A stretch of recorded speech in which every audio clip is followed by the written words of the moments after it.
Hi, I just wanted to introduce myself and tell you guys I am thrilled to be your instructor. This semester we're going to cover a few different things. It might seem overwhelming at first if you just looked at all the toppings, but I promise you we'll get through them step by step. So we meet Mondays and Wednesdays from 11 a.m. to 1 p.m. And I'm going to show you how to find our syllabus. So when you get into your student portal, all of your classes should pop up like this. And you're going to want to click on our class, which I believe is this one. Sorry, it hasn't started yet. So once you're in the course, you'll see here on the side, you'll see modules, grades, chat, and things like that. And you'll want to click on modules, which will take you to our lessons, right? So each week is going to be broken down into learning units. The first learning unit covers computer concepts and file management. This is all that we're going to cover in week 1. So learning unit 1 equals week 1. Learning unit 2 is for week 2, and so forth. We have a 5-week semester, so it moves pretty quickly. You can see we have a great deal of content that we need to cover in just 1 week. So chapter 1 is a bit content heavy as we cover 3 chapters, but typically we'll only cover 2 chapters a week. So the main thing that you want to do is come in here and look at your learning unit 1 and know that all assignments are due Sunday of that week, right? So Sunday night at midnight, and I'll give you an outline of all the assignments and everything and like a checklist for all of it so you'll be able to see. So if we go here to our course resources, it has our course introductions, it has our ebook. If you click here, it'll take you right to your ebook, and I'll show you that in a second. And then here it has your syllabus. So what you're going to want to do is to click on that, and it'll open it here in a PDF format. You can download it as well, and you can print it, and we can reload it if you need to. I'm going to download it, and then I'll open it. And it goes down here into my downloads folder. And let's see.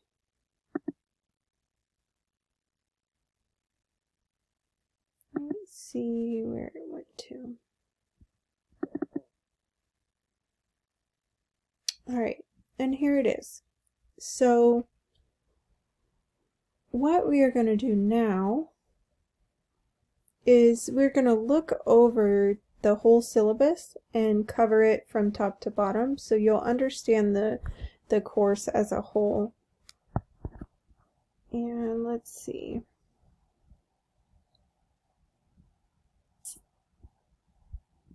Alright, so the course is called Practical Computer Applications. Down here at the bottom is our required textbook. You don't have to buy this, it's already built into the course. You have the ebook already.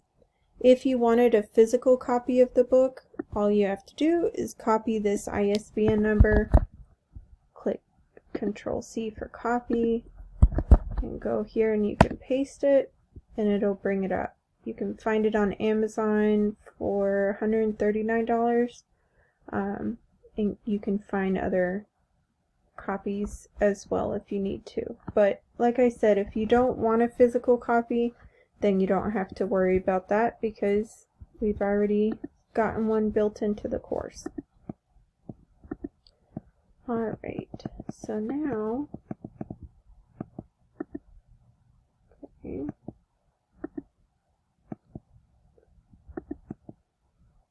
Alright, so as as a student, you guys are expected to supply your own basic classroom supplies. These include notebooks, pencils, pens, highlighters, folders, ring binders, calculators, storage devices such as USB or thumb drives, and different general supplies that are needed in the aid and collection of the information that we give you in the course, right? So anything that you use to take notes, to study, to highlight, all of those are typically your responsibility, okay? In addition to the textbooks, the workbooks, the lab manuals, and other required material, the courses may utilize information and sources from the library, internet sites, periodicals, newspapers, and other publications, right? Your instructor will provide this information for you. So what that's saying is that if I use any content that's outside of the textbook, I'll give you the content. You don't have to worry about like buying another book or anything else like that. So students are expected to have computer access with internet connection when taking the online course. Public access and workplace access may be limited due to firewalls. Students must have word processing software such as Google Docs, Microsoft Word, or Office 365 in order to submit papers. So in this class, we don't write essays, but you will be submitting some Word documents. As it's a computer applications class, we'll spend a whole week on Microsoft Word / Google Docs, and then we spend a whole week on Microsoft Excel and so forth. So I know that it's not an English class, but you still will be expected to complete some of these assignments using these different applications for that reason, so that when you do get into an English class or other classes and have to submit something, you don't have to sit there and wonder how to use the different tools and sources that are at your disposal.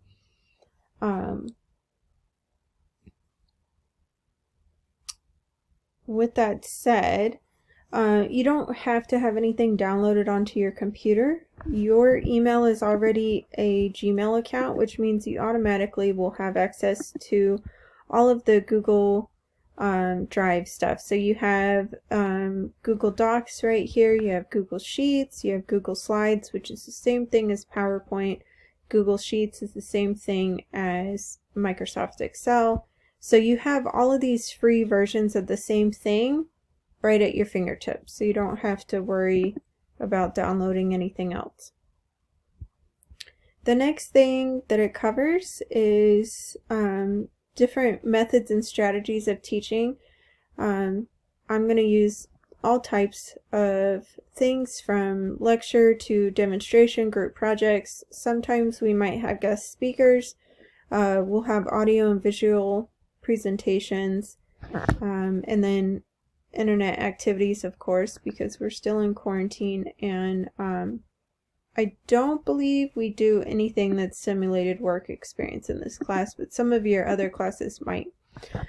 So it's an important thing to note that we will meet online for the first week, but for the second week of class, you guys will have the opportunity to come to class and see me face to face.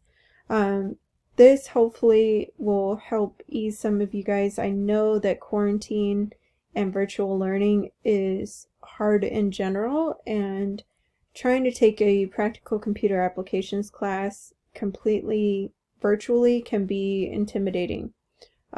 So if that's something you guys want, we can definitely do that. So next week we can meet on campus at the regular time that we meet for class, and we can meet face to face in the classroom and discuss any and everything. Okay, so moving on. Alright, so outside activities, lecture, lab, clinic, and externship practicum hours are indicated on the syllabus. That doesn't apply to this course. For online portions of this course, they're delivered via Moodle or Canvas, and they're in asynchronous format. And students are enrolled in online courses and programs are expected to spend an equivalent equivalent amount of time on task as campus-based students in meeting course objectives.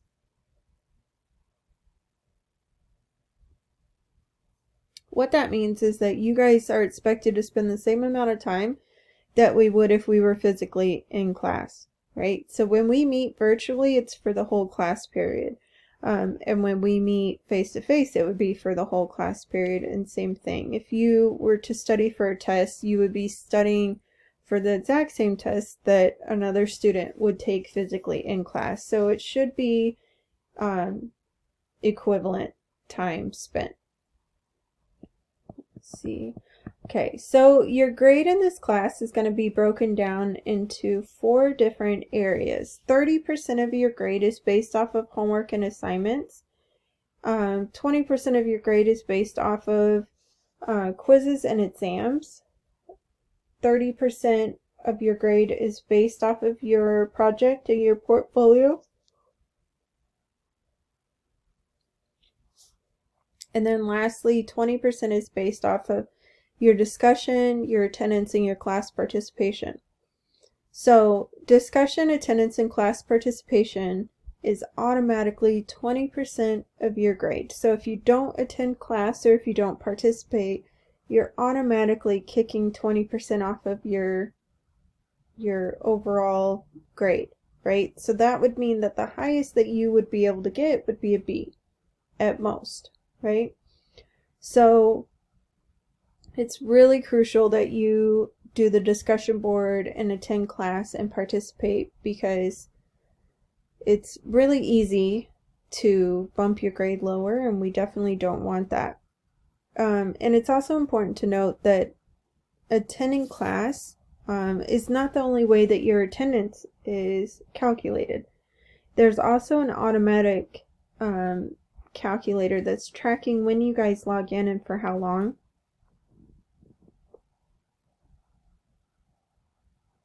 So if you're attending every one of my virtual classes and you see your attendance going down, it could be based off of the automatic tracker. So just keep in mind that there's 2 different ways that you're going to be gaining attendance in class, and it's based off of both of those, right? So homework in this class will be identified in the course outline or communicated by the instructor. Assignment due dates will be established by the instructor, as well as the mode and form of submission. Assignments turned in after the scheduled due date for any reason will be assessed a late credit by the instructor. However, keep in mind, we'll discuss the late policy in a little bit. So homework assignments are that require outside participation to execute activities in attainment of the course objectives. And we'll cover the course objectives as well in a few minutes.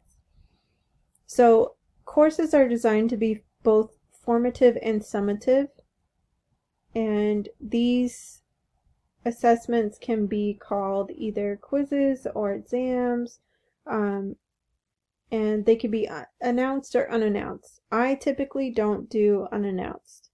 I don't do any pop quizzes or assessments, typically, okay? But other teachers might. So students will be expected to spend time outside of class studying the materials in preparation for any assessment, as well as time spent reviewing the results in preparation for homework, class discussion, quizzes, or project assignments. So what that's saying is just that I expect you to read the chapters, I expect you to listen to the lectures, I expect you to review your notes, and do everything that you can so that when you're doing the assignments, you're doing them with all of the resources that have been given to you.